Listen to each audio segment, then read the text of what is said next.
Mainit ang shooting ni Jordan Poole sa kanyang former team na Golden State Warriors. Nakapukol pa nga siya mga idol ng 8 3-pointer. Nangunguna ang Washington Wizards sa kanilang laban sa fourth quarter. Paunti-unti na nga nakalapit itong Golden State Warriors. Si Draymond Green mga idol, maagang umexit dahil siya nagkaroon ng injury. Subalit, nag-step up naman ang mga bench player nitong Golden State. 13 points galing kay Moses Moody. Looney, 10 points, 13 rebounds. Buddy Hield, 6 points. Gary Payton, 10 points. Stephen Curry, 26 points. Andrew Wiggins, big time performance, 31 points, 11 rebounds. Delikado ngayon ang mga kalaban itong Golden State Warriors sapagkat isang malaking threat itong si Andrew Wiggins. Bumabalik na ang dating Andrew Wiggins mga idol.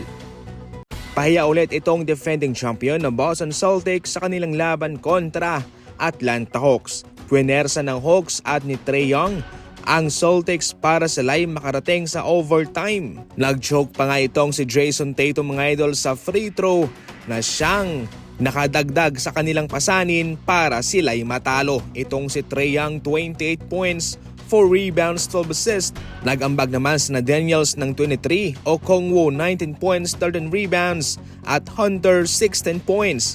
Si Brown 24 points, Tatum 23, White 21, Pritchard 20 points. Lalo pang pinagtawanan itong Boston Celtics sapagkat sila'y nag-feeling shooter. Ngayon nga sa kanilang laban kontra Atlanta Hawks, sila'y nagpakawala ng 52 attempts laban sa Hawks at yung kanilang naipasok dyan ay 15 lamang, 15.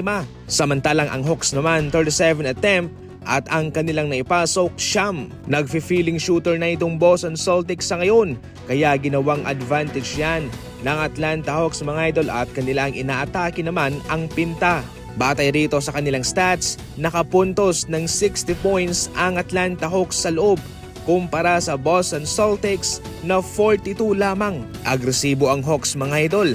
Definitely, wala talagang ligtas sa ngayon at hindi pa malinaw kung sino ang magkakampiyon sa NBA mga idol dahil ang Cavaliers and True Boys, pati ang OKC Thunder, wala pang tiwala ang mga NBA fans sa kanila at itong defending champion na Boston Celtics, heto natatalo sa Atlanta Hawks mga idol at na-upset ng Toronto Raptors. Para sa inyo mga idol, sino ang paborito nyo magkampiyon sa NBA? I-comment lang. Kinailangan naman ni Kevin Durant na tumala ng 36 points at itong si Devin Booker 35 points mga idol.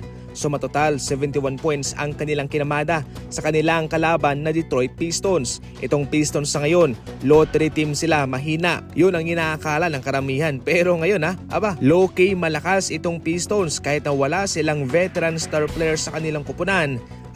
Nakakasabay sila mga idol at pasok sila ngayon sa playoff bracket. Wala sila sa ibaba.